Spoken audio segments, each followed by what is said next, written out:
Hello everyone and welcome back to another video on the channel. Five Nights at Freddy's 3.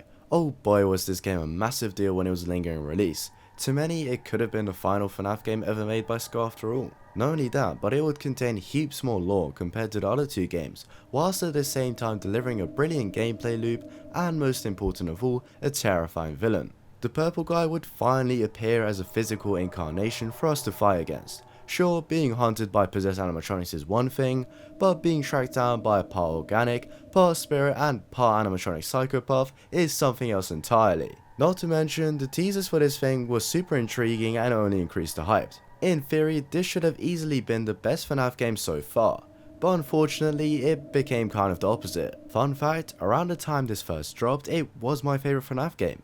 Mostly because it was the easiest and least scary. But then again, I would be terrified of letting my 10-year-old self critique a game, so let's just forget that this used to be my favourite. I can totally understand if you really enjoy this game. Then again, I did too, and I will be starting the video with what really worked well in this game. The first thing I want to mention is that being a game on its own and totally disregarding it from the mainline franchise, this game is not horrible by any means. In fact, as a standalone horror game, it would be great. However, when you compare it to the rest of the games, excluding Security Breach, it just doesn't hold up great at all, and it's the FNAF game I would want to play the least. But before I go on about why it doesn't work as well as some other FNAF games, let's talk about why it does. The main villain slash friend FNAF 3 is the most compelling and iconic in the entire franchise. Springtrap and Purple Guy, the same thing in this game, are some of, if not the most talked about characters in terms of lore and their significance to the game slash media. A shocking twisted character that propels themselves onto the side of evil to commit horrific crimes against the innocent. Surely the darkest pit of hell is reserved just for this character. Although FNAF is mainly a younger audience orientated game, especially nowadays, there is truly no way of sugarcoating the monster that William Afton is. And the idea of being stalked down by this killer throughout the entirety of FNAF 3 is horrifying. Another thing that is good about this game are the minigames slash 8-bit sequences, as they are the first of their kind and provide an interesting viewpoint of exploring the game's lore and investigating a different unusual environment. With the final dramatic reveal that Springtrap was indeed William Afton and the Purple Guy, as well as providing a good and a bad ending to the game, it cannot be said that FNAF 3 does everything wrong, as that's just not true. Oh, and I can't forget how it has a terrifying Easter egg with Springtrap opening his faceplate to reveal disformed, gory remains of Afton's body. But that's enough being Mr. Nice Guy.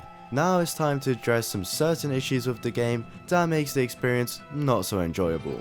My first issue with the game is that considering it is a FNAF game that is set in an office, you don't interact with your office as an environment. During the whole 5 nights, you use 2 monitors and that's it. One for cameras and one for system resets. What happened to shiny lights, closing doors, looking through vents, turning fans on and off? It does get very tedious just looking at the same 2 panels during the 5 nights. 80% of the game is just looking at the cameras, which for me personally takes some enjoyment out of it.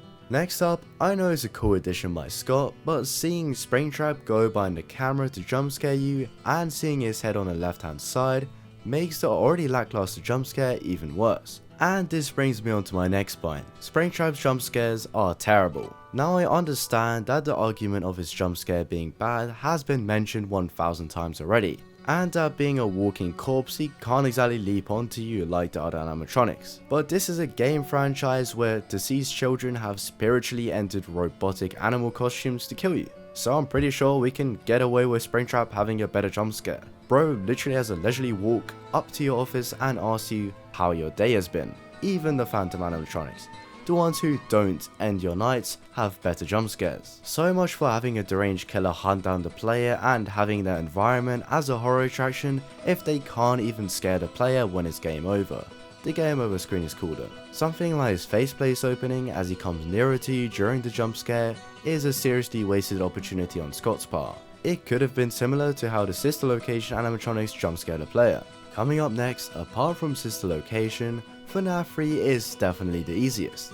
Now I understand the game is more pressing in terms of resource management and the reboot mechanic does add a layer of difficulty, but you don't even really need the cameras to lure Springtrap as you roughly know where he is, and even if the cameras are down, they still flicker to let you know that he has moved. Ventilation can, sure, restrict your view, but it only becomes a problem later in the night. Just don't get caught by the phantoms. If you audio lure certain cameras and simply shut the vent on the top right hand side, you can keep Springtrap at bay for the majority of the whole game. When taking everything into account, this game is very RNG based, and it's pretty much all about you trying to keep Springtrap trapped in a consistent loop. To some, this gameplay may be fine, but I just find the game uninteresting because of it. Each night is just way too similar, and with only ever having one real threat, nothing really changes to spice up the game. It was quite a bold choice to have the first night being just a complete introduction with only the phone call and the cameras,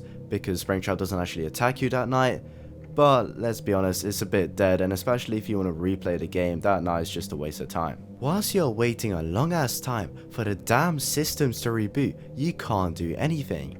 You are forced to stare at this screen until the thing has rebooted. Why does this happen? I know it's to make the game more difficult and tense, but why? Can our guy just not occasionally flick reboot and be on their merry way to look at their cameras? Compared to all of the other FNAFs, come on, the gameplay loop is just so lame. Now onto the phantom animatronics. Sure, at first these guys were creepy, but good lord do they get so annoying after a while, especially ones like the puppet and the mangle who are literally only there to piss you off and don't cost much gameplay. It is trying to be more of a nostalgic kind of Halloween-y horror attraction with the whole green ambience and all of the previous parts from FNAF games, so I guess it makes sense to use vintage equipment for the cameras and whatsoever, but the cameras are terrible, you can barely see anything. Not only that, Springtrap tries to hide away from you. Both of those a nice touch, honestly, I do rate it, but it just makes the game more frustrating. And just something real quick I wanted to mention about Five Nights at Freddy's 3 is how it takes you away from the threat. It's almost like you're far away from it, unlike all of the other games where you actively have to interact with the place to try and find out where the threat is and how you should deal with them. Physically, yes, you're in the same location as the threat, but you never actually actively see them around. In fact, the only time you will ever see them is a few seconds before you get jump scared and the game is over. In other games such as FNAF 1 and 2, you check the lights if they are there. In FNAF 2 you even check directly in front of you with a flashlight, and they can even enter your office without killing you. In Five Nights at Freddy's 4, once again you're very close to the threat. You got Freddles behind you, Foxy right in front of you in the closet, and you can shine your torch down the corridors to see whereabouts the animatronics are. But in Five Nights at Freddy's 3, the only time you see Springtrap, again without being jump scared, is on the cameras.